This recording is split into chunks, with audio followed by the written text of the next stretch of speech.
بسم اللہ الرحمن الرحیم۔ السلام علیکم ناظرین، ہاروت ماروت کا ذکر روایات میں دو ایسے فرشتوں یا فرشتہ سیرت انسانوں کے طور پر آتا ہے جو لوگوں کو جادو سکھایا کرتے تھے۔ اگر وہ فرشتے تھے تو جادو جیسے ناپسندیدہ فعل کی ترویج کیوں کرتے تھے، اور فرشتے نہیں تھے تو فرشتوں کے طور پر مشہور کیوں ہیں؟ آج کی ویڈیو میں ہم مختلف حوالوں سے اس امر کا جائزہ لیں گے۔ آزاد دائرۃ المعارف کے مطابق ہاروت اور ماروت دونوں فرشتے تھے جو شہر بابل میں بصورت انسان رہتے تھے۔ وہ علم سحر سے واقف تھے۔ جو کوئی سحر سیکھنے کا طالب ان کے پاس جاتا، اول تو وہ اس کو منع کرتے کہ اس میں ایمان جانے کا خطرہ ہے، اس پر بھی اگر وہ باز نہ آتا تو اس کو سکھا دیتے۔ اللہ تعالیٰ کو ان کے ذریعے بندوں کی آزمائش منظور تھی، جیسا کہ خوبصورت انسانی شکل میں فرشتوں کے ذریعے اللہ تعالیٰ نے قوم لوط کو آزمایا تھا۔ صاحب تفسیر حقانی لکھتے ہیں، ہاروت و ماروت شہر بابل میں دو شخص تھے کہ جن کو ان کے عجائب افعال اور نیک چلن کی وجہ سے فرشتہ کہتے تھے لوگ، اور ان کا یہ لقب مشہور ہو گیا تھا۔ یہ دو شخص اس فن سے واقف تھے مگر اس کو برا سمجھتے تھے، یہاں تک کہ جو شخص ان کے پاس سیکھنے آتا اس سے یہ کہہ دیتے تھے کہ بھائی، خدا نے یہ علم ہم کو تمہاری آزمائش کے لیے دیا ہے، اس کو نہ سیکھو ورنہ ایمان جاتا رہے گا۔ دارالعلوم دیوبند کے مطابق بابل میں جادو کا بہت چرچا تھا، اور اس کے عجیب اثرات کو دیکھ کر جاہلوں کو اس کی حقیقت اور انبیاء کرام کے معجزات کی حقیقت میں اختلاط و اشتباہ ہونے لگا، اور بعض لوگ جادوگروں کو مقدس اور قابل اعتبار سمجھنے لگے، اور بعض لوگ جادو کو نیک کام سمجھ کر اس کو سیکھنے اور اس پر عمل کرنے لگے، جیسا کہ موجودہ دور میں میسمرزم کے ساتھ لوگوں کا معاملہ ہو رہا ہے۔ اللہ تعالیٰ نے اس اشتباہ اور غلطی کے رفع کرنے کے لیے بابل میں دو فرشتے ہاروت ماروت نامی اسی کام کے لیے بھیجے کہ لوگوں کو سحر کی حقیقت اور اس کے شعبوں سے مطلع کریں تاکہ اشتباہ جاتا رہے، اور جادو پر عمل کرنے نیز جادوگروں کے اتباع کرنے سے اجتناب کر سکیں۔ اور جس طرح انبیاء علیہ السلام کی نبوت کو معجزات و دلائل سے ثابت کر دیا جاتا ہے، اسی طرح ہاروت ماروت کے فرشتہ ہونے پر دلائل قائم کر دیے گئے تاکہ ان کے احکامات اور ارشادات کی تعمیل و اطاعت ممکن ہو۔ ایک نظریہ بہرحال ہمیں مختلف مقامات پر اور بھی نظر آتا ہے۔ ہاروت اور ماروت کا قصہ ہمیں سورہ البقرہ کی آیت نمبر 102 میں ملتا ہے۔ اس آیت پر غور کرتے ہیں اور اس کو سمجھنے کی کوشش کرتے ہیں۔ آیت کا ترجمہ کچھ یوں ہے، اور لگے ان چیزوں کی پیروی کرنے جو شیاطین سلیمان کی سلطنت کا نام لے کر پیش کیا کرتے تھے۔ حالانکہ سلیمان نے کبھی کفر نہیں کیا، کفر کے مرتکب تو وہ شیاطین تھے جو لوگوں کو جادوگری کی تعلیم دیتے تھے۔ وہ پیچھے پڑے اس چیز کے جو بابل میں دو فرشتوں ہاروت و ماروت پر نازل کی گئی تھی۔ حالانکہ وہ فرشتے جب بھی کسی کو اس کی تعلیم دیتے تھے تو پہلے صاف طور پر متنبہ کر دیا کرتے تھے کہ دیکھ، ہم محض ایک آزمائش ہیں، تو کفر میں مبتلا نہ ہو۔ پھر بھی یہ لوگ ان سے وہ چیز سیکھتے تھے جس سے شوہر اور بیوی میں جدائی ڈال دیں۔ ظاہر تھا کہ اذن الہی کے بغیر وہ اس ذریعے سے کسی کو بھی ضرر نہ پہنچا سکتے تھے، مگر اس کے باوجود وہ ایسی چیز سیکھتے تھے جو خود ان کے لیے نفع بخش نہیں بلکہ نقصان دہ تھی، اور انہیں خوب معلوم تھا کہ جو اس چیز کا خریدار بنا اس کے لیے آخرت میں کوئی حصہ نہیں۔ کتنی بری متا تھی جس کے بدلے انہوں نے اپنی جانوں کو بیچ ڈالا، کاش انہیں معلوم ہوتا۔ اب اس آیت کو مختلف حصوں میں بانٹ کر اس کو سمجھنے کی کوشش کرتے ہیں۔ اور لگے ان چیزوں کی پیروی کرنے جو شیاطین سلیمان کی سلطنت کا نام لے کر پیش کیا کرتے تھے۔ اب سوال یہ ہے کہ شیاطین سلیمان کی سلطنت کا نام لے کر کیا پیش کیا کرتے تھے؟ ایسی کیا چیز تھی جس کو آگے اسی آیت میں اللہ نے کفر سے تعبیر کیا ہے؟ جب انسان کا بھروسہ اللہ سے اٹھ جائے اور اس کی کتاب کو انسان پس پش ڈال دے اور اس کی ہدایت پر عمل نہ کرے تو پھر وہ تعویذ گنڈوں اور دوسرے شیطانی کاموں میں پناہ ڈھونڈتا ہے، اور اس کا کاروبار کرنے والوں کی چاندی ہو جاتی ہے۔ اس آیت کے ٹکڑے میں اسی بات کا ذکر ہے۔ یہاں ان یہود کے گروہ کا تذکرہ ہے جنہوں نے اللہ کی کتاب کو پس پش ڈال دیا تھا اور پھر ایسی باتوں کے پیچھے پڑ گئے تھے، اور جب ان کے پاس اللہ کی طرف سے کوئی رسول اس کتاب کی تصدیق و تائید کرتا ہوا آیا جو ان کے ہاں پہلے سے موجود تھی، تو ان اہل کتاب میں سے ایک گروہ نے کتاب اللہ کو اس طرح پس پش ڈالا گویا کہ وہ کچھ جانتے ہی نہیں۔ یہاں سے آگے بڑھنے سے پہلے تھوڑا سا تعویذ گنڈوں کی تاریخ پر نظر ڈال لی جائے۔ تعویذ کو اردو میں تعویذ جبکہ عربی میں حرز کہتے ہیں۔ لفظ تعویذ عوض سے مشتق ہے جس کی معنی ہے پناہ، جیسے اعوذ باللہ من الشیطان الرجیم۔ تعویذ اس کا اسم مبالغہ ہے، لہٰذا اس کے معنی پناہ دینے والے کے ہیں۔ تعویذ عام طور پر اس مقدس تحریر یا نقش کو کہتے ہیں جو مستقبل میں کسی امید کی یعنی پیدائش اولاد، بیماری سے صحت یابی، کسی مقصد میں کامیابی، پیار و محبت، میاں بیوی کے درمیان محبت و علیحدگی، روزگار میں فراوانی، معاشی ابتری وغیرہ پر آنے یا کسی خطرے سے تحفظ کے لیے جسم کے کسی حصے یا بچوں اور بڑوں کے گلوں، بازوؤں یا زیر ناف کی صورت میں لٹکایا جاتا ہے، یا کسی مکان، باڑے، درخت کی جڑ یا بوسیدہ قبر میں دفن کرتے ہیں، جس کو تعویذ کا نام دیا جاتا ہے۔ جبکہ کالے، لال، پیلے دھاگے کو گنڈا کہا جاتا ہے۔ گنڈا تحفظ، تبرک اور تمنا کے لیے بازوؤں، ہاتھوں کی کلائیوں میں گرہ لگا کر باندھا جاتا ہے۔ تعویذ کا رواج عموماً دور جاہلیت خصوصاً بت پرست اقوام میں قدیم ترین زمانے سے چلا آ رہا ہے، لیکن یقینی طور پر اس کی ابتدا کی صحیح طور پر کوئی تاریخ متعین نہیں کی جا سکتی ہے۔ یہودی تعویذ تیار کرنے والوں کو ابتدا میں ربانی، ربی اور امام کے نام سے پکارتے تھے، لیکن بعد میں ان کے لیے خاص نام وضع کیا گیا جو عبرانی زبان کے 2 حروف کا مرکب تھا۔ پہلا لفظ من جس کے معنی عبرانی زبان میں تعویذ کے ہیں، اور دوسرا لفظ لا جس کے معنی بیچنے والا۔ چنانچہ ایسا امام جو توریت و زبور کی آیت کو اعداد میں تبدیل کرنے کا ماہر ہوتا، اس کو ایک مخصوص نام من لا سے پکارا جاتا تھا۔ اللہ پر ایمان لانے والا اور اس کی کتاب کا مطالعہ کرنے والا یہ بات تو اچھی طرح جانتا ہے کہ نفع اور نقصان اسی کے ہاتھ میں ہے۔ جو بھی مصیبت یا آزمائش ایک انسان پر آتی ہے وہ اللہ کے عزم کے بغیر نہیں آتی، یہ سب اللہ نے اپنے نوشتے میں لکھ رکھا ہے۔ لیکن شیطان نے احبار و حبان یعنی پیروں و مولویوں کے ذریعے عوام الناس کو اباور کروایا کہ وہ تعویذ گنڈوں پر اعتقاد کریں، اس سے ان کی تقدیر بدل جائے گی، گودیں ہری ہو جائیں گی، مرادیں بر آئیں گی، مقدمے میں جیت ہو جائے گی۔ غرض ہر وہ چیز جس کا ایمان اور بھروسہ اللہ کی ذات مقدسہ پر ہونا چاہیے تھا، اس سے عوام الناس کو پھیر دیا۔ اب ظاہر ہے کہ یہ کفر ہے، اور ایسا کفر اللہ کا نبی یا رسول تو ہرگز نہیں کر سکتا۔ اسی کا ذکر اس آیت کے دوسرے ٹکڑے میں کیا ہے۔ حالانکہ سلیمان نے کبھی کفر نہیں کیا، کفر کے مرتکب تو وہ شیاطین تھے۔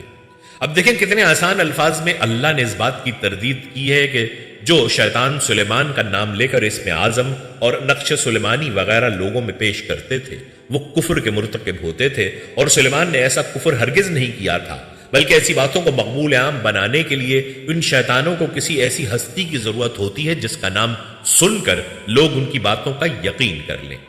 ایسی سند کی ضرورت ہوتی ہے جس کا انکار ناممکن ہو، اور اللہ کے رسول و نبی سے بڑھ کر سند اور کیا ہو سکتی ہے۔ یہ شیاطین سلیمان کا نام لے کر اس کو پیش کیا کرتے تھے، اور یہودی اس کی پیروی کرنے لگے۔ یہودیوں کا سارا مذہب ہی سحر و ساحری اور ان کا معبد اس قسم کی کرشمہ سازیوں کی آماج گاہیں تھی۔ پھر آگے ان کی ایک اور کفرانہ حرکت کا ذکر ہے جو لوگوں کو السحر کی تعلیم دیتے تھے۔ السحر کو سمجھ لیں، یہ پہلے بھی بیان کیا جا چکا ہے کہ اس کی بنیادی معنی موڑنے اور پھیرنے کے ہیں۔ صاحب محیط نے کہا ہے کہ اس کے مطلب باطل کو حقیقت کے روپ میں پیش کرنا ہے، کسی چیز کو اس کی اصل حقیقت سے غیر حقیقت کی طرف پھیر دینے کو السحر کہتے ہیں۔ صاحب تاج العروس نے کہا ہے کہ اس سے مراد ہر وہ چیز ہے جس کا ماخذ لطیف و دقیق ہو۔ پھر یہ لفظ عام دھوکے کے معنوں میں استعمال ہونے لگا۔ السحر کا مطلب جادو بھی اسی وجہ سے ہے کہ جادو میں جو چیز نظر آ رہی ہوتی ہے وہ حقیقت میں ایسی نہیں ہوتی، بلکہ یہ صرف نظر کا دھوکا ہوتا ہے۔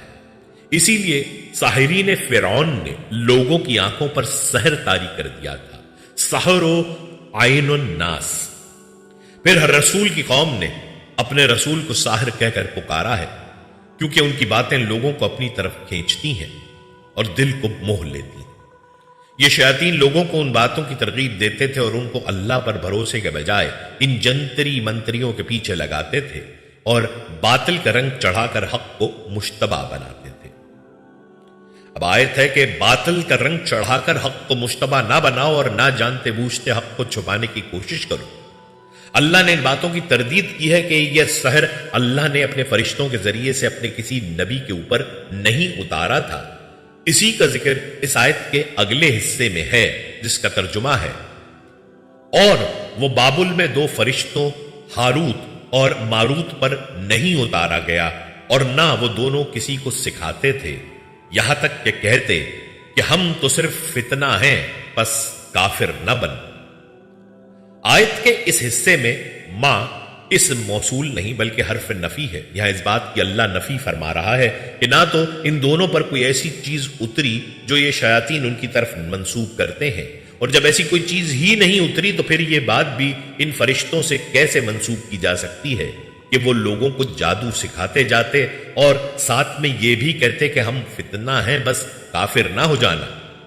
ہاروت ماروت کا قصہ بنانے والوں نے یہ بھی کہا ہے کہ وہ فرشتے اوندھے منہ بابل کے کنویں میں لٹکے ہوئے تھے اور لوگوں کو جادو سکھاتے تھے، لیکن ساتھ ساتھ یہ بھی کہتے جاتے تھے کہ ہم تو ایک آزمائش ہیں، اس لیے ہم سے جادو سیکھ کر کافر نہ بن جانا۔ اللہ نے اس بے سروپا قصے کی نفی کی ہے اور یہی کہا ہے کہ جب وہ کچھ سکھاتے ہی نہیں تھے تو پھر ان سے ایسی بات منسوب کیسے کی جا سکتی ہے۔ اللہ نے خود جادو سیکھنے سکھانے کو شیاطین کا عمل قرار دیا ہے۔ پھر غور طلب بات یہ ہے کہ فرشتے اللہ کے حکم کے بغیر کوئی کام نہیں کر سکتے، ان کو جو حکم ملتا ہے وہ اس حکم کو بجا لاتے ہیں۔ اس کو اللہ اپنے کلام میں بیان کرتا ہے۔ زمین اور آسمانوں میں جس قدر جاندار مخلوقات ہیں اور جتنے ملائکہ ہیں، سب اللہ کے آگے سر بسجود ہیں، وہ ہرگز سرکشی نہیں کرتے، اپنے رب سے جو ان کے اوپر ہے ڈرتے ہیں اور جو کچھ حکم دیا جاتا ہے اسی کے مطابق کام کرتے ہیں۔ یہ سورہ النحل میں ارشاد ہوا ہے۔ یہ تمام باتیں لوگوں کا اعتقاد اللہ سے ہٹا کر ان تعویذ، اسم اعظم، نقش سلیمانی وغیرہ کی طرف پھیرنا ہے تاکہ لوگوں کو دین سے دور کیا جا سکے، کیونکہ شیطان نے اللہ سے فرمایا تھا کہ میں انہیں بہکاؤں گا، میں انہیں آرزوؤں میں الجھاؤں گا۔ اب ان آرزوؤں کی ایک لمبی فہرست ہے اور ہر آرزو کے لیے ایک تعویذ ہے۔ گودے ہری ہو جائیں اس کا ایک تعویذ، مرادیں پر آئیں اس کا الگ تعویذ، کسی کو اللہ نے بیٹیاں دی تو بیٹا پیدا ہو تو اس کا الگ تعویذ، اولاد کو فرما بردار بنانے والا تعویذ، اور پھر اولاد کے لیے بھی تعویذ بنایا گیا کہ جس سے والدین اولاد کی بات مانیں گے۔ شوہر کے لیے تعویذ کہ اس کی بیوی اس کی تابع دار رہے، اور بیوی کے لیے تعویذ کہ اس کا شوہر اس کا تابع دار بن کر رہے، اور شریکوں کے لیے بھی تعویذ موجود ہے جس سے شوہر اور بیوی میں ناراضگی پیدا کی جائے۔ اگر کسی کو کینسر ہے تو بھی تعویذ حاضر ہے، یعنی دنیا کی کوئی بھی بیماری ہو آپ کو یہ تعویذ ساز اس کا تعویذ ضرور بنا کر دیں گے۔ مقدمے میں جیت ہو جائے اس کا ایک تعویذ وغیرہ۔ جیسا کہ بیان کیا گیا کہ یہ تمام باتیں اللہ اور فرشتوں سے منسوب کر کے لوگوں میں بیان کرنا تاکہ لوگوں کو اس بات کا یقین ہو جائے کہ یہ بات حق ہے اور اس میں کوئی جھوٹ نہیں، جبکہ یہ بات بالکل واضح ہے کہ اللہ نے کسی فرشتے کو زمین پر رسول بنا کر نہیں بھیجا جو لوگوں میں گھل مل کر ان کو ہدایت دیں یا ان کو جادو سکھائیں، جبکہ اللہ یہ بات بیان کر چکا ہے کہ جادو دھوکہ ہے، اور اللہ سے ایسی بات کو منسوب کرنا کہ وہ لوگوں کو ناحق سکھائے، دھوکے کی باتیں بنائے۔ اللہ ناحق کا حکم نہیں دیتا بلکہ وہ تو حق بیان کرتا ہے۔ یہ کیسے ممکن ہے کہ وہ کفار پر تو اس بات کا الزام لگائے کہ وہ لوگوں کو باطل کی، دھوکے کی تعلیم دیتے ہیں اور خود اپنے فرشتوں کے ذریعے سے اس کی تعلیم دے؟ دیکھیں اللہ کیسے ان کفار کو جواب دیتا ہے جب وہ اللہ کے رسولوں سے یہ سوال کرتے تھے کہ اللہ نے اپنے پیغام کو پہنچانے کے لیے کسی فرشتے کو کیوں نہیں چنا اور انہی جیسا ایک انسان چن لیا۔ ارشاد باری تعالیٰ ہے، ان سے کہو کہ اگر زمین میں فرشتے اطمینان سے چل پھر رہے ہوتے تو ہم ضرور آسمان سے کسی فرشتے ہی کو ان کے لیے پیغمبر بنا کر بھیجتے۔ اس لیے یہ کہنا کہ فرشتے زمین پر لوگوں کو السحر کی تعلیم دیتے رہے بالکل غیر قرآنی عقیدہ ہے۔ اس کی وجہ اس آیت میں ماں کو اس میں موصول لینے سے یہ غلطی ہوئی۔ اگر اس میں اس کو حرف نفی کے معنوں میں لیں تو بالکل بات واضح اور صاف ہو جاتی ہے۔ یا اللہ ان شیاطین کی ان تمام باتوں کی نفی کر رہا ہے جو وہ اللہ اور اس کے فرشتوں سے منسوب کر کے پیش کیا کرتے تھے۔ وہ ان دونوں ذریعوں سے باتیں سیکھتے ہیں جس سے شوہر اور بیوی میں جدائی ڈالتے ہیں۔ اس میں منہما کی ضمیر ان دونوں ذریعوں کی طرف کی جاتی ہے، یعنی ایک وہ کفر کی باتیں جو وہ سلیمان کی طرف منسوب کر کے بیان کرتے تھے، حالانکہ سلیمان کا ان سے کوئی تعلق نہیں، اور دوسرا وہ سحر جس کا نازل کرنا بابل میں ہاروت اور ماروت پر بیان کیا جاتا ہے، اور پھر اس آیت کے حصے نے واضح کر دیا کہ ان ذریعوں سے وہ کیا سیکھتے تھے۔ اب جن میاں بیوی کا اعتقاد کمزور ہو، ان میں جدائی کا سبب ہی یہ بنتا ہے کہ جب کسی کو یہ معلوم ہو جائے کہ ان میں سے کسی نے دوسرے پر تعویذ کروایا ہوا ہے، جبکہ اللہ نے آگے اپنے کلام میں یہ بات بیان کی ہے کہ کوئی مصیبت، کوئی آزمائش اس کے اذن کے بغیر نہیں آ سکتی۔ ظاہر تھا کہ اذن الہی کے بغیر وہ اس ذریعے سے کسی کو بھی ضرر نہ پہنچا سکتے تھے، مگر اس کے باوجود وہ ایسی چیز سیکھتے تھے جو خود ان کے لیے نفع بخش نہیں بلکہ نقصان دہ تھی، اور انہیں خوب معلوم تھا کہ جو اس چیز کا خریدار بنا اس کے لیے آخرت میں کوئی حصہ نہیں۔ کتنی بری متا تھی جس کے بدلے انہوں نے اپنی جانوں کو بیچ ڈالا، کاش انہیں معلوم ہوتا۔ اس آیت میں کوئی ابہام نہیں، آیت اپنے مطلب میں بالکل واضح ہے۔ اللہ کے اذن کے بغیر کوئی مصیبت نہیں آتی، اس کو اللہ نے اپنے کلام میں بیان کیا ہے۔ کوئی مصیبت کبھی نہیں آتی مگر اللہ کے اذن ہی سے آتی ہے۔ جو شخص اللہ پر ایمان رکھتا ہو، اللہ اس کے دل کو ہدایت بخشتا ہے، اور اللہ کو ہر چیز کا علم ہے۔ پھر اس سے اگلی ہی آیت میں یہ بات بیان کر دی کہ اگر وہ ایمان لاتے اور اللہ کا تقوی اختیار کرتے تو اللہ کے پاس اس کا اجر پاتے۔ اگر وہ ایمان اور تقوی اختیار کرتے تو اللہ کے یہاں اس کا جو بدلہ ملتا وہ ان کے لیے زیادہ بہتر تھا، کاش انہیں خبر ہوتی۔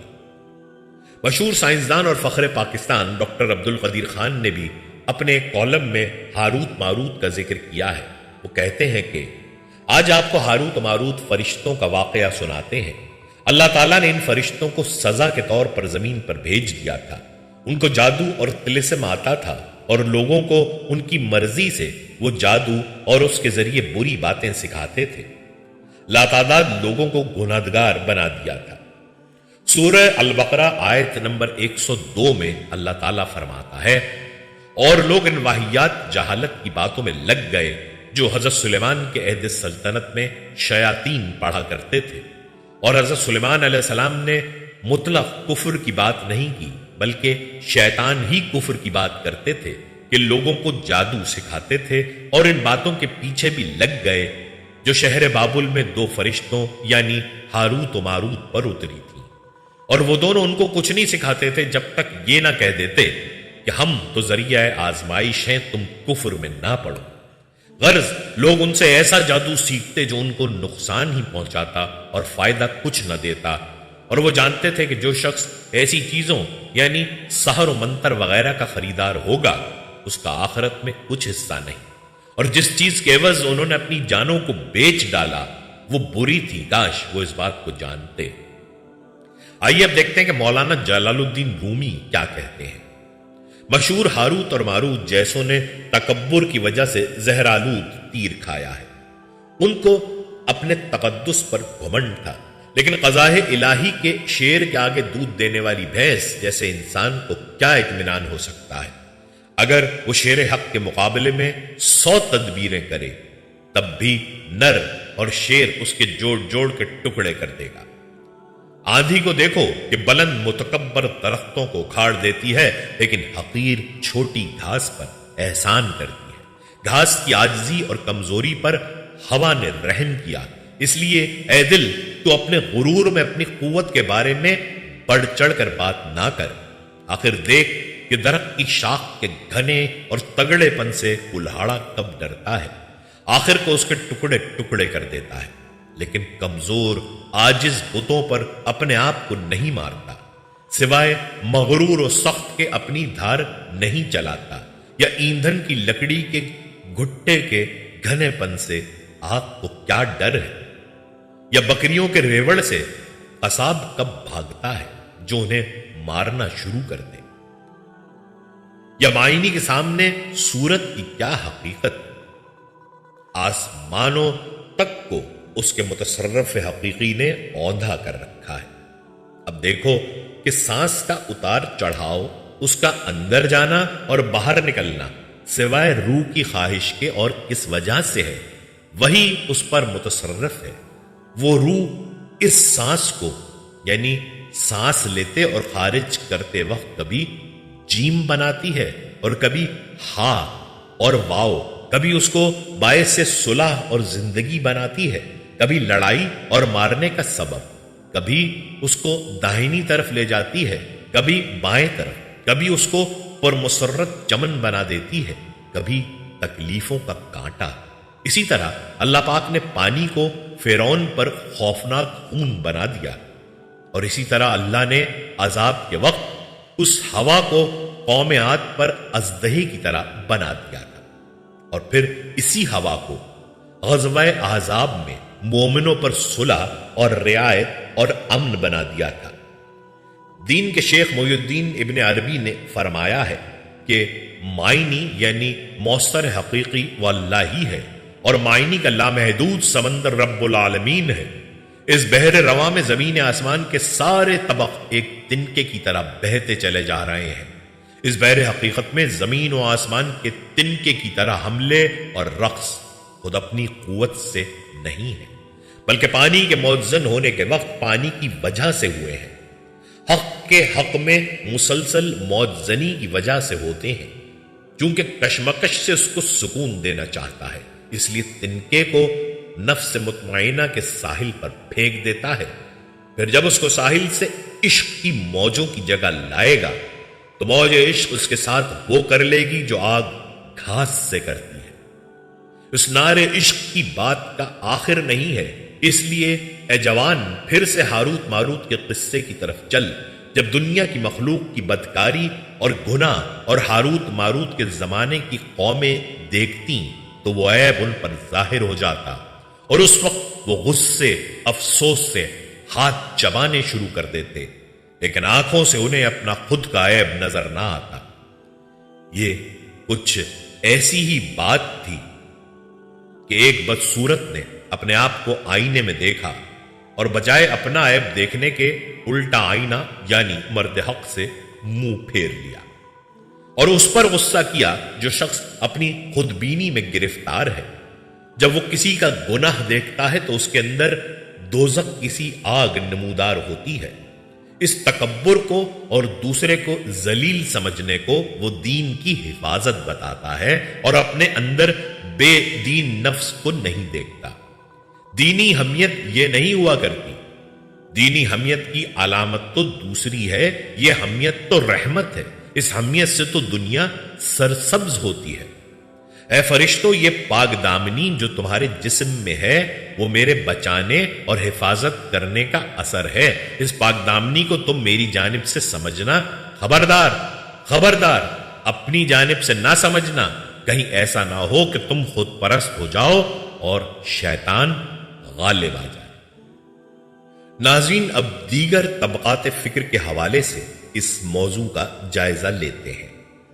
شیعہ مکاتب فکر کے مطابق ہاروت و ماروت دو فرشتے تھے جو حضرت سلیمان علیہ السلام کی وفات کے بعد لوگوں کو سحر سکھاتے تھے تاکہ ساحروں کا سحر باطل ہو جائے، لیکن لوگوں نے اسے غلط راستے میں استعمال کیا۔ قرآن مجید میں سورہ بقرہ کی آیت نمبر 102 میں اس واقعے کی طرف اشارہ ہے۔ ہاروت و ماروت فرشتے تھے یا انسان یا کوئی اور موجود تھے؟ اسی طرح کیا وہ گناہ کے مرتکب ہوئے یا نہیں، اس بارے میں بعض نے بحث کی ہے۔ دینی اور تاریخی کتابوں کے مطابق قرآن مجید کے علاوہ یہودی، ارمنی اور اوستائی کتابوں میں بھی ہاروت ماروت کا تذکرہ آیا ہے۔ ہاروت ماروت دو فرشتے تھے جنہیں اللہ تعالیٰ نے بابل شہر میں اتارا تھا، یا یوں بھی کہہ لیجئے کہ بھیجا تھا۔ وہ جو کچھ ہاروت اور ماروت دو فرشتوں پر بابل شہر میں نازل ہوا۔ ہاروت اور ماروت کے لفظ کے بارے میں بھی اختلاف پایا جاتا ہے۔ بعض کا کہنا ہے کہ یہ دو لفظ آرامی زبان کے الفاظ تھے، بعض نے انہیں سریانی زبان میں شہنشاہی کے معنی میں سے قرار دیا ہے، اور بعض نے ان دو الفاظ کو ایرانی قرار دیا ہے۔ ان دونوں کے بارے میں بہت ساری باتیں اور قصے کہانیاں پائے جاتے ہیں، جن میں سے اکثر کو محققین اور مفسروں نے جعلی اور افسانہ قرار دیا ہے۔ مثال کے طور پر ہاروت و ماروت اور زہرہ نامی عورت کی کہانی، جس میں زہرہ ان دونوں کے دھوکے کی وجہ سے اور اسم اعظم جاننے کی وجہ سے ستارے میں تبدیل ہو گئی اور آسمان کو چلی، لیکن یہ سب خرافات اور افسانے ہیں۔ سحر کی تعلیم کا اگر ذکر کیا جائے تو احادیث کے مطابق حضرت سلیمان علیہ السلام کے دور میں بعض لوگ سحر اور جادوگری کرنے لگے، تو آپ نے حکم دیا کہ ان ساحروں کے پاس موجود تمام مکتوب نسخوں کو جمع کر کے کسی جگہ رکھا جائے۔ حضرت سلیمان علیہ السلام کی وفات کے بعد یہ مکتوبات بعض لوگوں کو ملے اور سحر سیکھنے میں وہ مصروف ہو گئے۔ وہ کہتے تھے کہ سلیمان پیغمبر نہیں تھا اور سحر و جادو کے ذریعے ملک پر مسلط ہوا ہے اور فوق العادہ کام کرتا تھا، اور بنی اسرائیل کے گروہ نے اس کی پیروی کی ہے۔ اس طرح سے سرزمین بابل میں سحر و جادو عروج کو پہنچا اور لوگوں کو بہت پریشان کر رکھا، تو اللہ تعالیٰ نے 2 فرشتوں کو انسان کی شکل میں زمین پر بھیجا تاکہ وہ لوگوں کو سحر باطل کرنے کے طریقے سکھائیں، تاکہ وہ ساحروں کے شر سے اپنے آپ کو محفوظ رکھ سکیں۔ قرآن نے ہاروت و ماروت کی طرف سے شر پہنچانے کا ادعا کو رد کیا ہے۔ قرآن کے مطابق سحر ان دونوں پر نازل ہوا، لیکن ان دونوں میں کوئی عیب نہیں تھا۔ یہ دونوں فرشتے لوگوں کو تذکر دیتے تھے کہ ہم تمہارے لیے امتحان کا وسیلہ ہیں، لہذا کافر مت بنو اور اس علم سے غلط فائدہ مت اٹھانا۔ لیکن لوگوں نے اس سے غلط فائدہ اٹھایا اور کافر ہو گئے۔ ہاروت اور ماروت کی داستان کے بارے میں بہت اختلاف پایا جاتا ہے۔ اس حوالے سے مندرجہ بالا باتوں کے علاوہ بعض دیگر اقوال بھی پائے جاتے ہیں۔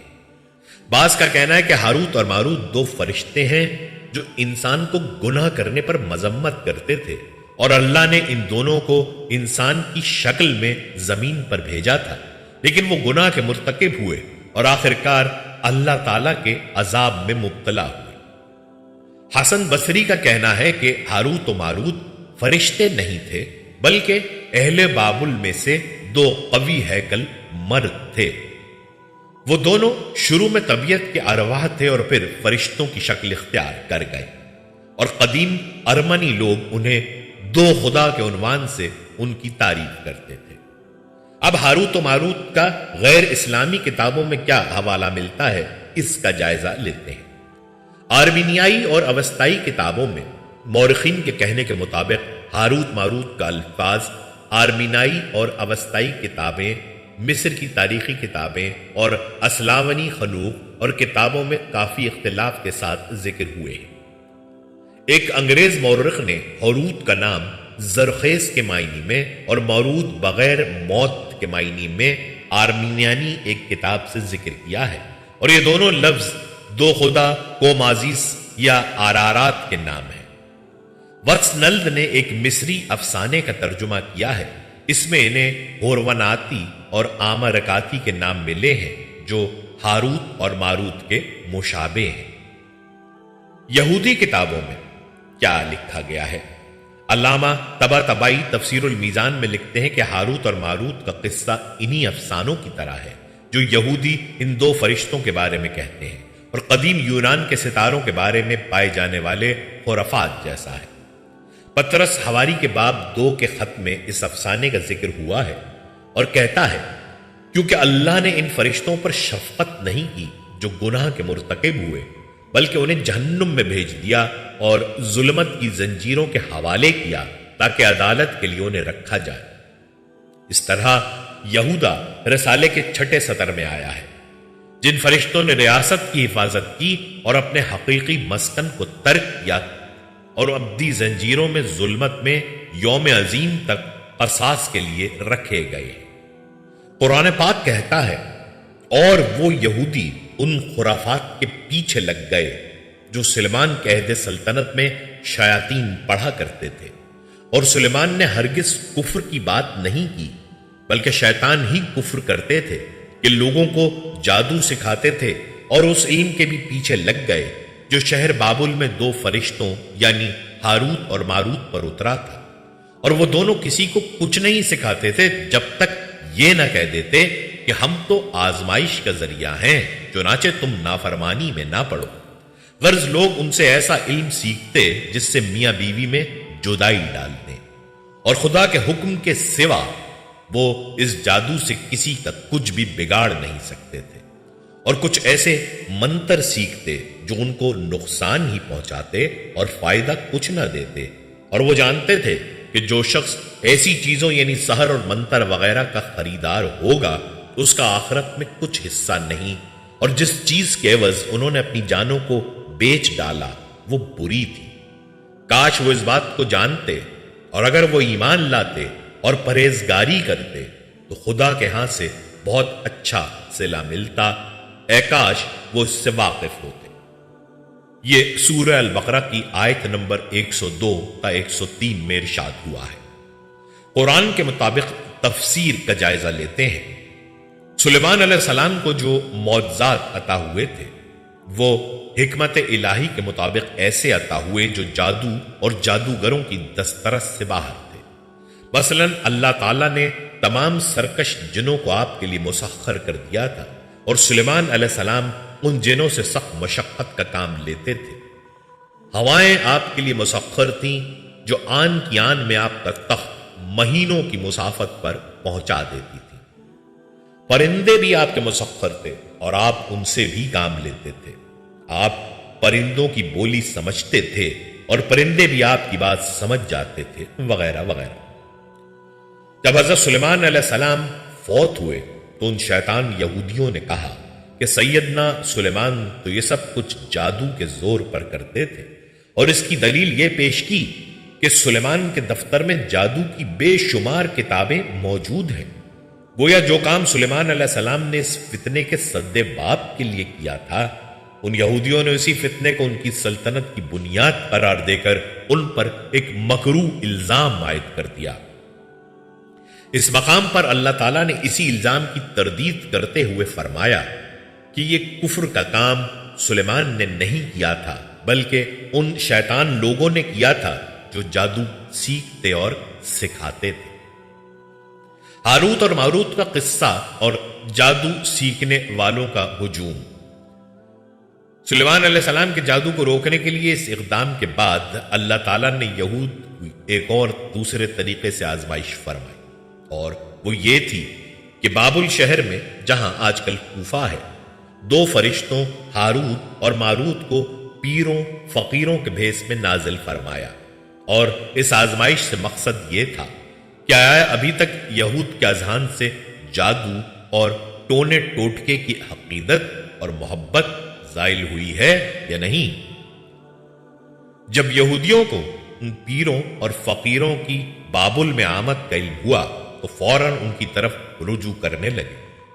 ان فرشتوں کو یہ حکم دیا گیا کہ اگر تمہارے پاس کوئی شخص یہ ٹونے ٹوٹکے سیکھنے آئے تو پہلے اس کو اچھی طرح خبردار کر دینا کہ یہ غلط کام ہے، اور ہم محض تمہارے امتحان کے لیے آئے ہیں، لہٰذا تم اس کا ارتکاب مت کرو۔ پھر بھی اگر کوئی سیکھنے پر اصرار کرے تو اسے سکھا دینا۔ چنانچہ جو لوگ بھی ان کے پاس جادو سیکھنے آتے فرشتے سے پوری طرح متنبہ کر دیتے، لیکن وہ اس کفر کے کام سے باز نہ آتے اور سیکھنے پر اصرار کرتے، اور ایسے ٹونے ٹوٹکے سیکھنے والوں کے ان فرشتوں کے ہاں ٹھٹ کے ٹھٹ لگے رہتے تھے۔ تفسیر عزیزی نے بحوالہ ابن جریر و حاکم و دیگر تصافیر میں حضرت ابن عباس ولی مرتضی و عبداللہ ابن مجاہد رضی اللہ تعالیٰ عنہم اجمعین سے روایت بیان کی ہے کہ حضرت ادریس علیہ السلام کے زمانے میں لوگ بہت بدعمل ہو گئے، اور لوگوں نے بارگاہ الہی میں عرض کی کہ انسان بہت بدکار ہے، یہ تیری خلافت کے لائق نہیں ہے، اس لیے انسان کو منصب خلافت سے ہٹا دیا جائے۔ اللہ پاک کا ارشاد ہوا کہ انسان میں غصے اور شہوت ہے جس کی وجہ سے وہ زیادہ گناہ کرتا ہے، اگر یہ چیزیں فرشتوں کو دے دی جائیں تو وہ بھی گناہگار ہو جائیں گے۔ فرشتوں نے کہا ہم تو کبھی بھی گناہ کے قریب نہ جائیں گے، خواہ کتنا ہی غصہ اور شہوت ہو۔ حکم ربی ہوا کہ اچھا تم فرشتے اپنی جماعت میں سے کوئی سے 2 فرشتے چن لو جو تمہارے خیال میں سب سے زیادہ پرہیزگار ہو، پھر انہیں غصہ اور شہوت دے کر دنیا میں بھیجا جائے گا تاکہ انہیں آزمایا جا سکے۔ چنانچہ ہاروت اور ماروت جو بہت پرہیزگار فرشتے تھے منتخب ہو گئے، اور انہیں غصہ اور شہوت دے کر شہر بابل میں اتار دیا گیا، اور کہا گیا کہ تم دونوں قاضی بن کر لوگوں کے درمیان فیصلے کیا کرو۔ اور شام کو اسم اعظم کے ذریعے واپس آسمان پر آ جایا کرو۔ یہ دونوں قریباً 1 ماہ تک اسی طرح آتے جاتے رہے۔ اس عرصے میں ان کے عدل و انصاف کا چرچا عام ہو گیا اور بہت سے مقدمے ان کے پاس آنا شروع ہو گئے۔ ایک روز ملک فارس کی ایک حسین و جمیل عورت زہرہ نامی نے اپنے شوہر کے خلاف مقدمہ دائر کیا۔ یہ دونوں اسے دیکھتے ہی اس پر عاشق ہو گئے اور اس کے ساتھ بدعملی کی خواہش کی۔ اس عورت نے کہا کہ میرا اور تمہارا دین الگ الگ ہے اور میرا شوہر بہت غیرت مند ہے۔ اگر اسے پتا چلا تو وہ مجھے قتل کر دے گا، اس لیے اگر تم اپنی خواہش پوری کرنا چاہتے ہو تو پہلے میرے شوہر کو قتل کرنا ہوگا اور جس بت کی میں پوجا کرتی ہوں اسے سجدہ کرنا ہوگا۔ اس عورت کی شرائط سن کر دونوں نے انکار کر دیا۔ وہ عورت تو واپس چلی گئی، لیکن ان دونوں کے دل میں عشق کی آگ بھڑکا گئی۔ کچھ روز تو ان فرشتوں نے برداشت کیا، لیکن ایک روز مجبور ہو کر اس عورت کو ملاقات کے لیے پیغام بھجوایا۔ اس نے فوراً ان دونوں کو ملنے کے لیے بلوا لیا۔ جب یہ دونوں وہاں پہنچے تو وہ خوب بناؤ سنگھار کر کے بیٹھی تھی۔ اس نے کہا کہ مجھے پتا چلا ہے کہ تم دونوں اسم اعظم جانتے ہو، تو اپنی خواہش کے حصول کے لیے یا تو مجھے اسم اعظم بتا دو، یا پھر اس بت کو سجدہ کرو، یا میرے شوہر کو قتل کرو، یا پھر شراب پی لو۔ دونوں فرشتوں نے سوچا کہ اسم اعظم تو اسرار الہی ہے، اسے فاش نہیں کیا جا سکتا۔ اسی طرح بت کو سجدہ کرنا یا کسی کو قتل کرنا بھی کبیرہ گناہ ہے، اس لیے چلو شراب لاؤ، ہم شراب پی لیتے ہیں۔ جب وہ دونوں شراب پی کر مست ہو گئے تو اس عورت نے ان دونوں سے بت کو سجدہ بھی کروایا، اپنے شوہر کو قتل بھی کروا لیا، اور اسم اعظم معلوم کر کے صورت بدل کر آسمان پر جا پہنچی، اور حق تعالیٰ نے اس کی روح کو زہرہ ستارے سے متصل کر دیا۔ دوسری جانب جب ہاروت اور ماروت کو ہوش آیا تو وہ اسم اعظم بھول چکے تھے اور اپنے کیے پر نادم اور شرمندہ تھے۔ حق تعالیٰ نے فرشتوں سے فرمایا کہ انسان میری تجلی سے دور رہتا ہے، لیکن یہ دونوں تو ہر شام حاضر بارگاہ ہوتے تھے، پھر بھی شہوت سے مغلوب ہو کر گناہ کر بیٹھے۔ تو اگر انسان سے گناہ سرزد ہوتا ہے تو اس میں تعجب کی کیا بات ہے؟ یہ سن کر تمام فرشتوں نے اپنی خطا کا اقرار کیا اور انسانوں پر لان تان کرنے کے بجائے ان کے لیے دعائے مغفرت کرنے لگے۔ اس کے بعد ہاروت اور ماروت حضرت ادریس علیہ السلام کی خدمت میں پیش ہوئے اور اللہ کے حضور معافی کی درخواست کی۔ آپ نے دونوں کے لیے دعائے مغفرت کی، جس کے کئی روز بعد اللہ تعالیٰ کی طرف سے جواب آیا کہ ان دونوں کو اختیار دیا گیا کہ چاہیں تو دنیاوی عذاب قبول کر لیں یا آخرت کا۔ انہوں نے سوچا کہ دنیا کا عذاب ایک نہ ایک دن ختم ہو جائے گا، لیکن آخرت کا عذاب نہ ختم ہونے والا ہے، اس لیے دونوں نے دنیاوی عذاب قبول کر لیا۔ چنانچہ حق تعالیٰ نے حکم دیا کہ ان دونوں کو لوہے کی زنجیروں میں جکڑ کر بابل کے کنویں میں اوندھا لٹکا دیا جائے۔ اس کنویں میں آگ جل رہی ہے اور فرشتے باری باری ان پر کوڑے برساتے ہیں، اور پیاس کی شدت سے ان کی زبانیں باہر کو لٹک رہی ہیں، اور یہ عذاب ان پر قیامت تک یوں ہی شدید رہے گا۔ آخرکار ان کو نجات ملے گی۔ یہودیوں کا عقیدہ تھا کہ حضرت سلیمان ایک جادوگر تھے جنہوں نے ہاروت ماروت نامی 2 فرشتوں سے جادو کا علم سیکھا تھا، اور جس کی وجہ سے وہ بادشاہ بن بیٹھا تھا۔ اس لیے وہ سلیمان علیہ السلام کو نبی نہیں مانتے بلکہ سینٹ سولمن کہتے ہیں اور بادشاہ تسلیم کرتے ہیں، اور سلطنت سلیمان کو دا کنگڈم آف سولمن کے نام سے مخاطب کرتے ہیں۔ چاہ بابل چاہ کنویں کو کہتے ہیں، اور بابل جگہ کا نام ہے۔ وجہ تسمیہ، بابل کی وجہ تسمیہ یہ ہے کہ زبانیں اس میں وہاں مخلوط ہو جاتی تھیں۔ بغداد سے جنوب کی طرف تقریباً 55 میل کے فاصلے پر ایک چوکور کنواں جس کا قطر 3 فٹ کے قریب ہے، کنکر پھینکنے سے پتہ چلتا ہے کہ اس میں پانی موجود ہے۔ کہا جاتا ہے کہ اس میں 2 فرشتے ہاروت و ماروت الٹے لٹکے ہوئے ہیں اور قیامت تک لٹکے رہیں گے۔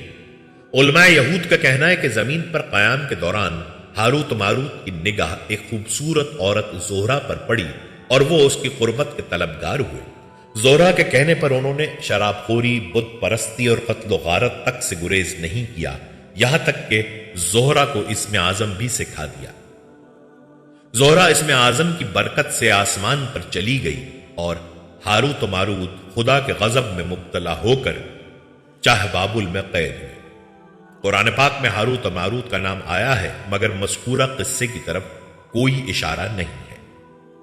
ناظرین، مختلف حوالہ جات سے ہاروت اور ماروت کے قصے کی تو ہمیں الگ الگ شکلیں دیکھنے اور سننے کو ملتی ہیں، لیکن جو بات بالکل واضح ہے وہ یہ ہے کہ اسلام میں جادو ایک ناپسندیدہ فعل ہے۔ ڈاکٹر سید عطا اللہ شاہ بخاری اپنے ایک کالم میں لکھتے ہیں، شیطان انسان کو جن راہوں سے گمراہی کی طرف لے جاتا ہے ان میں جادو وہ ذریعہ اور عمل ہے جسے خالصتاً شیطانی عمل قرار دیا گیا۔ جادو کے لیے عربی زبان میں سحر کی اصطلاح استعمال کی جاتی ہے۔ قرآن و سنت میں سحر یعنی جادو ایسے امر کو کہا جاتا ہے جس میں شیاطین کو خوش کر کے ان کی مدد حاصل کی گئی ہو۔ پھر شیاطین کو راضی کرنے کی مختلف صورتیں ہیں۔ کبھی ایسے منتر اختیار کیے جاتے ہیں جن میں کفر و شرک کے کلمات ہوں اور شیاطین کی مدح سرائی کی گئی ہو جس سے شیطان خوش ہوتا ہے۔ کبھی ایسے اعمال اختیار کیے جاتے ہیں جو شیطان کو پسند ہے، مثلا کسی کو ناحق قتل کر کے اس کا خون استعمال کرنا یا ناپاکی اور نجاست کی حالت میں رہنا وغیرہ۔ امام فخر الدین رازی لکھتے ہیں، شریعت میں سحر جادو ہر اس کلام کے ساتھ مخصوص ہے جس کا سبب مخفی ہو، اسے اس کی اصل حقیقت سے ہٹ کر پیش کیا جائے اور دھوکہ دہی اس میں نمایاں ہو۔ غرض سحر جادوگر اور شیطان کے درمیان ہونے والا ایک معاہدہ ہے جس کی بنا پر جادوگر کچھ حرام اور شرکیہ امور کا ارتکاب کرتا ہے اور شیطان اس کے بدلے جادوگر کی مدد کرتا ہے اور اس کے مطالبات پورے کرتا ہے۔ رسول اللہ صلی اللہ علیہ وسلم پر یہودیوں کا سحر کرنا اور اس کی وجہ سے آپ صلی اللہ علیہ وسلم پر بعض آثار کا ظاہر ہونا اور بذریعہ وحی اس جادو کا پتہ لگنا اور اس کا ازالہ کرنا احادیث صحیحہ سے ثابت ہے۔ صحیح بخاری میں ایک حدیث ہے جو دوسری حدیث کی کتابوں میں بھی درج ہے کہ ایک موقع پر نبی اکرم صلی اللہ علیہ وسلم بھی جادو کے اثر میں رہے۔ حضرت زید بن ارقم سے روایت ہے کہ ایک یہودی نے نبی اکرم پر جادو کیا۔ جب آپ صلی اللہ علیہ وسلم نے اس کے اثرات کو اپنے اوپر محسوس کیا تو جبرائیل علیہ السلام تشریف لائے اور سورہ الفلق اور سورہ الناس، جن کو معوذتین کہتے ہیں، وحی کی گئی۔ پھر جبرائیل علیہ السلام نے آپ صلی اللہ علیہ وسلم سے کہا، یقیناً ایک یہودی نے آپ صلی اللہ علیہ وسلم پر جادو کیا ہے اور اس کا طلسم فلاں کنویں میں رکھا ہوا ہے۔ نبی اکرم صلی اللہ علیہ وسلم نے حضرت علی کو بھیجا کہ وہاں سے طلسم لے آئیں۔ جب وہ اسے لے کر واپس آئے تو آپ صلی اللہ علیہ وسلم نے حضرت علی سے فرمایا کہ اس کی گرہوں کو ایک ایک کر کے کھولیں اور ہر گرہ کے ساتھ ان صورتوں میں سے ایک ایک آیت پڑھیں۔ جب انہوں نے ایسا کیا تو آپ صلی اللہ علیہ وسلم یوں اٹھ کھڑے ہوئے گویا وہ پہلے بندھے ہوئے تھے۔ سرکار دو عالم نے ایک حدیث میں فرمایا، یقیناً کچھ بیان جادو ہوتے ہیں۔ ایک جادو بیان مقرر لوگوں کو غلط کو صحیح اور صحیح کو غلط سمجھنے پر قائل کر سکتا ہے، اس لیے نبی اکرم نے اس کے کچھ پہلوؤں کو جادو سے تعبیر کیا ہے۔ روزہ رکھنے کے لیے طلوع آفتاب سے پہلے جو کھانا کھایا جاتا ہے اسے سحور، جس کا مادہ سحر ہے، کہتے ہیں۔ وہ اس لیے کہ اس کھانے کا وقت رات کے آخری حصے یعنی اندھیرے میں ہوتا ہے۔ آپ صلی اللہ علیہ وسلم نے فرمایا، جو شخص نجومی کے پاس جا کر اس سے کوئی بات پوچھے تو 40 دن تک اس کی نماز قبول نہ ہوگی۔ صحیح مسلم ہی کی ایک حدیث میں رسول اللہ صلی اللہ علیہ وسلم نے فرمایا کہ شیطان اپنے ایجنٹوں کے بڑے بڑے کارناموں پر خوش نہیں ہوتا، لیکن اس بات پر بہت خوش ہوتا ہے کہ اس کا کوئی پیروکار میاں بیوی کے درمیان تفریق کروا دے۔ حضرت ابو ہریرہ سے روایت ہے کہ رسول اللہ نے فرمایا، جو کسی کاہن کے پاس آیا اور اس کی بات کی تصدیق کی تو اس نے اس چیز کا انکار کیا جو محمد صلی اللہ علیہ وسلم پر نازل ہوئی۔ اسلام میں جادو سیکھنا اور جادو کرنا دونوں کو کفر قرار دیا گیا ہے، اس لیے جو کوئی بھی جادو کرتا ہو اس کے لیے شریعت میں بہت سخت سزا رکھی گئی ہے۔ اگر کوئی جادو پر عمل کرتا ہوا پکڑا جائے اور وہ توبہ نہ کرے اور جادو کرنا نہ چھوڑے تو اس کی سزا موت ہے۔ اس قانون کی بنیاد اللہ کے رسول صلی اللہ علیہ وسلم کی یہ حدیث ہے جس کے راوی حضرت جندب ابن کعب ہے۔ نبی اکرم نے فرمایا، جادوگر کے لیے مقرر کردہ سزا یہ ہے کہ اسے تلوار سے قتل کر دیا جائے۔ اس قانون پر خلفائے راشدین نے سختی سے عمل کیا۔ جادو کا اثر تب واقع ہوتا ہے جب اللہ تعالیٰ کا حکم ہو، کیونکہ کائنات کی ہر چیز اللہ تعالیٰ کے حکم کی محتاج ہے۔ جادو حضور اکرم صلی اللہ علیہ وسلم پر بھی کیا گیا تھا، لیکن اللہ تعالیٰ نے آپ صلی اللہ علیہ وسلم کو اس کے شر سے محفوظ رکھا اور امت کے لیے یہ آسانی ہوئی کہ آپ صلی اللہ علیہ وسلم کے طفیل امت کو جادو کا علاج بتا دیا گیا۔ حضرت قتادہ نے بیان کیا ہے کہ میں نے سعید بن مسیب سے کہا کہ ایک شخص پر اگر جادو ہو یا اس کی بیوی تک پہنچنے سے اسے باندھ دیا گیا ہو، اس کا دفیہ کرنا اور جادو کے باطل کرنے کے لیے عمل کرنا درست ہے یا نہیں؟ انہوں نے کہا اس میں کوئی قباحت نہیں، جادو کا توڑ کرنے والوں کی نیت تو اچھی ہوتی ہے اور اللہ پاک نے اس بات سے منع نہیں فرمایا جس سے فائدہ ہو۔ انسان جادو کی وجہ سے بڑے بڑے خطرات سے دوچار ہو سکتا ہے، اس لیے کسی بھی دن موعظات اور مسنون دعاؤں سے سستی اور کاہلی نہ برتی جائے، حتیٰ کہ بعض اوقات انسان کو جادو کے ذریعے قتل تک کر دیا جاتا ہے۔ کالے جادو کرنے والے ایسے بھی ہوتے ہیں جو جیتے جاگتے انسان کو موت کی نیند سلا دیتے ہیں۔ یہ بات یقینی ہے کہ موت کا ایک وقت مقرر ہے اور وہ اسی وقت مقررہ پر ہی آئے گی، لیکن جس طرح ظاہری طور پر انسان کا قتل ہو جانا سبب کا درجہ رکھتا ہے، اسی طرح جادو کے ذریعے بھی سبب کے درجے میں قتل کیا جا سکتا ہے۔ ازروئے شریعت کسی پر جادو کرنا یا کرانا کفر ہے، اور اس کا کرنے والا اور کرانے والا دونوں دائرہ اسلام سے خارج ہے۔ اگر کسی مسلمان نے یہ عمل کیا یا کرایا تو اسے چاہیے کہ فوراً اپنے ایمان کی تجدید کرے، اور اگر وہ شادی شدہ ہے تو اپنے نکاح کی بھی تجدید کرے۔ مختصر یہ کہ جادو خالصتاً ایک شیطانی عمل ہے جس سے بچنا، دور رہنا اور مکمل اجتناب کرنا ایمان اور شریعت دونوں کا بنیادی تقاضا ہے۔ اللہ مسلمانوں کو ان تعویذ گنڈوں، جادو سیکھنے سکھانے جیسے عمل سے دور رکھے، اور ہم سب کا بھروسہ اور اعتقاد اللہ کی ذات پر مضبوط کرے، آمین۔ تو ناظرین، یہ تھی آج کی ویڈیو، امید ہے کہ پسند آئی ہوگی۔ اگر آپ کو ویڈیو پسند آئی ہے تو ہمارے چینل کو سبسکرائب کر لیں، ویڈیوز کو لائک اور شیئر بھی کریں، اور کمنٹس میں اپنے خیالات کا اظہار ضرور کریں۔ اللہ تعالی ہم سب کو اپنے حفظ و امان میں رکھے، آمین۔